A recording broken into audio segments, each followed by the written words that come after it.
Hi, this is Rob, and today's video is going to be about real food versus processed or ultra-processed foods. And some of the material I'll be referencing in this video will be coming from Robert Lustig and his book called Metabolical, and he's a former pediatric endocrinologist who's been really delving very far into this matter. And so again, it's called Metabolical, the Lure and the Lie of Processed Food, Nutrition, and Modern Medicine. So we have two types of foods that I'll be discussing today. So we have real food coming from the Creator or from God, such as plant-based meats, everything that's grown with little or no alteration by man. Then we have the processed and ultra-processed food, which has really made a big inroad in the last 50 years, but we've had it for probably 100 years or longer. And that is food that is basically made by corporations whose motive is to make a profit.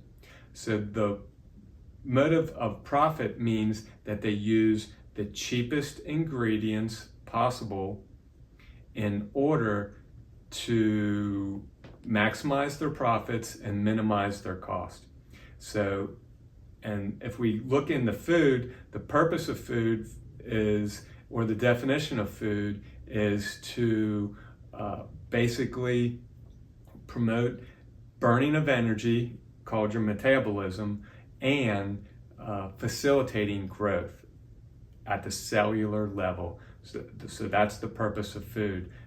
Using micro and macro nutrients.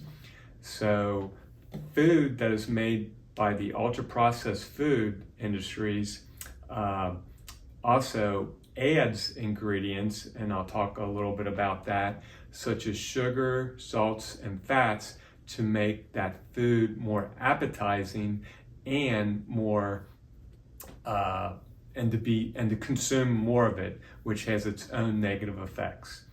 And none of this food's purpose of the ultra-processed food, which could really not be labeled food, but something else, maybe something that can be toxic, and we'll go into that further, is to, in the process of making as much money, it's not designed to be utilized for the maximum health of the human body, which is the concern of my YouTube channel, and hopefully your concern also. So we have the USDA and the FDA, government organizations that are thought to protect our food supply. The thing is, under their mandate, their only mandate is to protect the food supply from acute conditions. So the definition of acute conditions is severe sudden onset of some kind of sickness of some sort, or possibly death. So then we have chronic conditions which occur over a long period of time, which could be many years, if not decades. So in the mandate of these two government organizations, they have nothing to do with determining the safety of the food supply over the long term. So two of the main mantras of Robert Lustig's in his book is to protect the liver and feed the gut. He says, foods that do both are healthy. Those that do neither are poisonous or toxic. Processed foods are stripped of fiber, and this fiber is what feeds beneficial gut bacteria. And then the foods are sprinkled with various toxins, some of which, like sugar, are addictive. And I'll have a number of videos, over 6 or 7, and I'll be adding more under a playlist called Sugar and Ultra-Processed, the Negative Effects of Sugar and Ultra-Processed Foods, with various interviews from doctors or other medical people with Robert Lustig, discussing this whole concept, going anywhere from an hour to 3 hours. So this is really beneficial to listen to create a strong foundation of the negative effects of this ultra-processed food on our body, and showing the positive effects of using real food in your diet to help promote long-term health. And these videos will kind of go over the scientific basis of all that and the effects of how some foods, ultra-processed foods, can create chronic conditions. So according to Robert Lustig, there are 2 keys to understanding the breakdown of our health in our current healthcare model. The first key is drugs can't and don't treat chronic conditions. They only treat symptoms.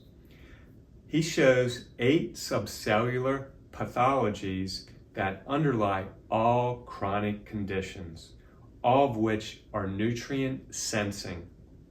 None of these pathologies are druggable.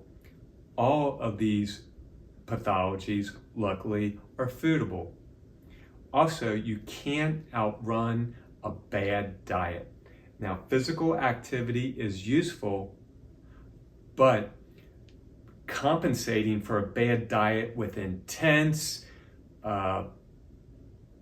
very extensive, long physical activity is not going to do the trick. So the second key is food is inherently good. It's what's been done to the food that's bad. The problem is in the course of food processing, either poisons have been added, which can overwhelm the liver, or antidotes have been removed, such as fibers, starving the gut, or both. Our guts used to be full of beneficial intestinal bacteria that munched on fiber. Now that food is stripped of fiber, the bacteria get hungry and eat the Munson barrier off our intestinal cells, setting us up for inflammation and leaky gut syndrome, which will be addressed in this book. So I strongly recommend getting this book as part of your healthcare library.